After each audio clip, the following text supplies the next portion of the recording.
nimekuja kama mzazi kwa sababu mimi nina watoto pia. Nina watoto na wazazi wenzangu hapa ambao wananiangalia, wananisikia pia na yeye wana watoto.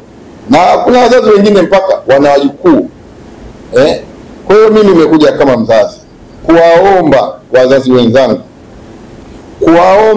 wazazi wenzangu kwamba watoto hao ambao wanaokwenda kufanya vurugu mtaani ni watoto wetu.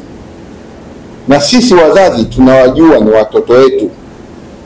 Tunakula nao, tunaishi nao, tunalala nao katika majumba yetu, wanatoka kwenda kufanya shughuli zao na kurudi. Kwa hiyo ni watoto wetu.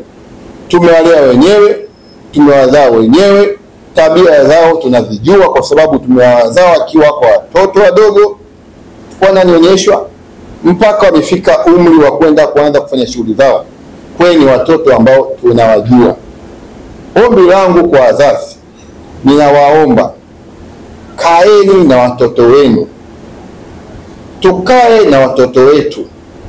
Tuwaonye wasiingie kwenye mikumbo ambayo si mizuri.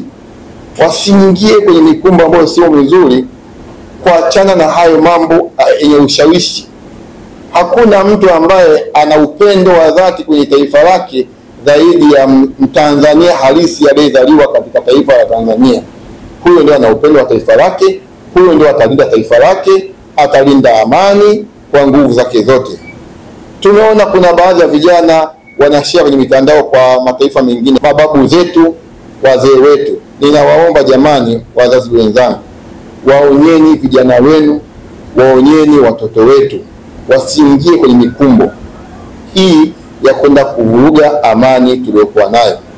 Pia ni waombe watumishi wa Mungu wa madhehebu mbalimbali, wa Kristo na Waislamu. Hao vijana ni waumini wenu, pamoja mimi pia ni muumini wenu.